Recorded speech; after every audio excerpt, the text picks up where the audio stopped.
wisdom, prudentia, justice, justitia, temperance, temperantia, courage. fortitudo. Applying ancient philosophy to modern life, this is the Sunday Stoic.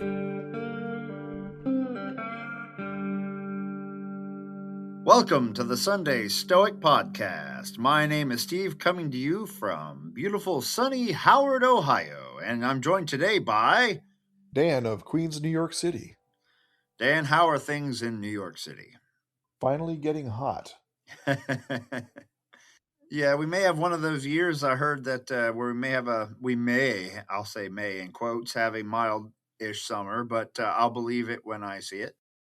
But it has been a slow beginning to summer, at least in this part of the United States. What does the Farmer's Almanac say? I don't know. I don't even know any farmers who read the Farmer's Almanac, to be honest with you. But today, Dan and I are here to talk about a Stoic practice. Basically, you can think of it as voluntary hardship. Sometimes it's also called voluntary discomfort or voluntary suffering, which obviously sounds much more dramatic than voluntary hardship. Yeah, absolutely. This idea that we can prepare ourselves for hardship by training for it ahead of time and kind of toughen ourselves to the slings and arrows of fortune by armoring ourselves, putting the armor of practice on, the armor of experience on, even before the actual event occurs. Yes, typically the concept of voluntary hardship does relate to the body. It's physical discomfort that we choose to expose ourselves to for the purpose of improving ourselves. And examples can include things like fasting or eating very simple and plain food, or drinking only water, or choosing to eat vegetarian or vegan food for a period. Also, foregoing other pleasures can count. And cold showers, ice baths, wearing light clothing in cold temperatures. Sometimes they would write about sleeping on the floor or sleeping on a simple mat. And also within this category is strenuous exercise, like jogging, running, weightlifting, martial arts, and so on. If I remember right, I think Marcus Aurelius wrote about sleeping on a simple, I don't know what, pile of blankets or whatever it was on the floor, and dressing in a certain way that was more like the philosophers would dress, and sleeping on the floor kind of like a soldier in the field would sleep instead of his nice fancy bed. And I believe it was his mother that told him to stop that. yeah, right. There's actually several, at least two times when a parent made a early Stoic change their ways. Seneca was told he It had was to his eat father. meat. Yeah, and Marcus was told, "Get in bed. Don't be a weirdo." I can almost hear it. Yeah, but yeah, this idea of training for hardships, and online I hear a lot about the cold shower thing is like a big one, and as you alluded to earlier. So we're going to hear from several of the Stoics today, and throw out some of our own experiences and comments. And of course, if you have anything you want to add, you can send us a message. Just email sundaystoic@gmail.com. That's once again sundaystoic@gmail.com. Let us know what your practices are, or what you'd like to hear about on the show, etc. Dan, would you like to kick us off with some ancient Stoicism? I would like to start us off with, I think, the most concise definition of voluntary hardship is given by Musonius Rufus in Lecture 6. There are two kinds of training, one which is appropriate for the soul alone, and the other which is common to both soul and body. We use the training common to both when we discipline ourselves to cold, heat, thirst, hunger, meager rations, hard beds, avoidance of pleasures, and patience under suffering. For by these things and others like them, the body is strengthened and becomes capable of enduring hardship, sturdy and ready for any task. The soul, too, is strengthened, since it is trained for courage by patience under hardship, and for temperance by abstinence from pleasures. Musonius Rufus, Lecture 6, on Training. So how can we implement that? This idea that you can fast for a while or go without water for a while, of course, within the limits of reason here, but to train yourself to accept it and not succumb or whine too much if you find yourself in a situation where you're, let's say, hiking and you didn't bring enough water, or maybe something, even more serious. But the idea that you can train yourself to prepare partially physically, but also to prepare yourself mentally, spiritually, as it were, so that if that happens, you're like, I've been through something like this before. I'll be okay. I'm not going to whine about it. That won't help. I'll just push on until I get to a water source, that sort of thing. That said, don't go out and abstain from water long enough to actually become injured. Stay hydrated, people. Yeah, dehydration is something that'll get you. And I think one of the pitfalls that Epictetus is trying to warn us against is taking pride in your ability to handle challenging situations. Because if you are concentrating on being seen to do these things, then you are not concerning yourself with cultivating your ability to implement the discipline of desire and aversion. Instead, you're trying to gain renown and acclaim. You're worrying about the praise of the masses instead of the growth in character, essentially. Right. Yeah. Whatever means are applied to the body by those who exercise it, if they tend in any way towards desire and aversion, they also may be fit means of exercise. But if they are for display, they are indications of one who has turned himself towards something external, and who is hunting for something else, and looks for spectators who will say, "Oh, what a great man!" Epictetus, Discourses, Book 3.12. Oh, what a great man. So, once again, the point of voluntary hardship is not to wow the crowd. The point of voluntary hardship is to develop our virtue through the discipline of desire and aversion, specifically temperance, which is sometimes called self control, and also courage. In the 21st century, we could go through life most of the time in the West with very little hardship or adversity if we chose to. And the argument could be made that if we only lead a life of ease and never confront anything difficult, that it will negatively impact our courage, because life inevitably will present difficulties eventually. And if we have no familiarity with hard situations, then it will be difficult for us to respond appropriately. Once you begin to view yourself as someone who can overcome difficulties, when you are inevitably confronted with a challenging situation, you'll say to yourself, I'm capable of doing difficult things. And instead of freezing up or backing down, you'll be more likely to behave appropriately under the adverse conditions. Premeditatio malorum is sort of in the same vein as this. That's mental. It's not actually putting yourself through hardships, but mentally thinking about them and what you might do if they arise. Yes, premeditatio malorum is basically the internal mental version of some of this, and voluntary hardship is when you bring it into the real world. But obviously, premeditatio malorum, you can indulge in much more catastrophic things Right. than you would with voluntary hardship. Voluntary hardship is supposed to be a temporary thing that you confront, and when you're done with it, you're done for the day. But premeditatio malorum, you frequently indulge in worst case scenarios that involve things like death and The sacking of cities and banishment and stuff like that. alien abduction. I don't know. Whatever. Yeah. I have not done the alien abduction premeditatio malorum, at least not yet.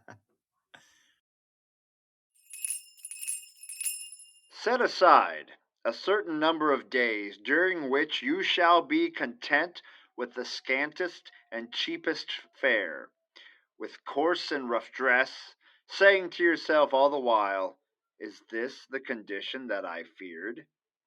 It is precisely in times of tranquility that the soul should toughen itself beforehand for occasions of greater stress. And it is while fortune is kind that it should fortify itself against her violence. In days of peace, the soldier performs maneuvers, throws up earthworks with no enemy in sight, and wearies himself by gratuitous toil in order that he may be equal to the task when necessary. If you would not have a man flinch when the crisis comes, he must be trained before it comes. Such is the course when those men have followed who, in their imitation of poverty, have every month come almost to want, that they might never recoil from what they had so often rehearsed. Seneca, Moral Letters to Lucilius, number 18. This letter seems to be touching on the discipline of desire and aversion, because what he's saying is that by exposing yourself to these adverse, or what a senator class Roman citizen would perceive to be adverse conditions, which was probably normal conditions for the average Roman, the only thing you should fear is behaving inappropriately. And the only thing you should desire is to behave appropriately. Desire virtue and be averse to vice. By exposing yourself to simple living and simple food, it will make you more resistant to vice, because you'll be less tempted to take that bribe if you think to yourself, I don't need that money. I can get by without that money just fine. Does that make sense? Yeah, it's putting things into the realm of experience that you might not otherwise experience, but also these are things that you could experience if fortune has her way. Remember, they think of the goddess Fortuna as this blindfolded goddess with a cornucopia of gifts, but also of hardships, and she throws them out blindly, and we don't know what we're going to get next. It could be riches, it could be a good day, it could be illness, a broken down vehicle, who knows, whatever. A letter from your boss saying, we don't need you to come into work anymore. It could be any of those things.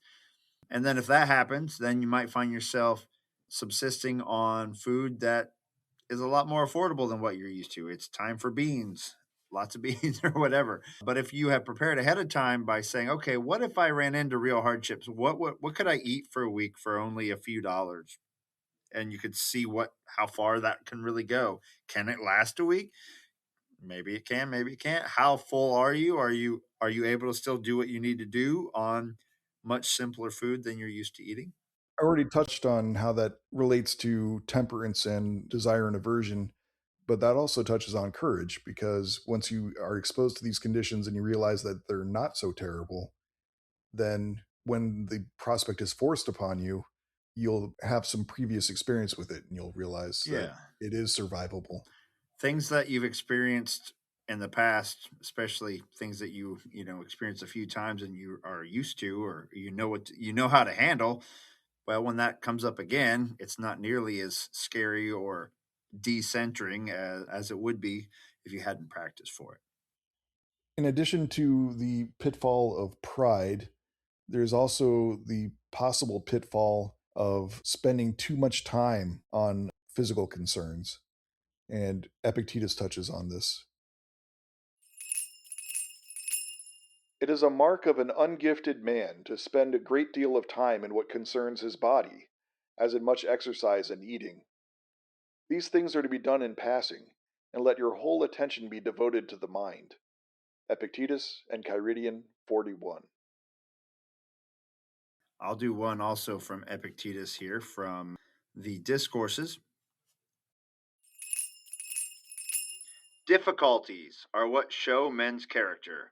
Therefore, when a difficult crisis meets you, remember that you are as the raw youth with whom God the trainer is wrestling, that you may win at Olympia, and that cannot be done without sweating for it. Epictetus also likes to talk a lot about winter training. Once again, training while things are okay, while you have time. So that way, when the battle begins, when fortune occurs, you are ready. Think of things that happen to you as God wrestling with you, trying to train you for more possible turmoil. He's getting you better and better at living this life.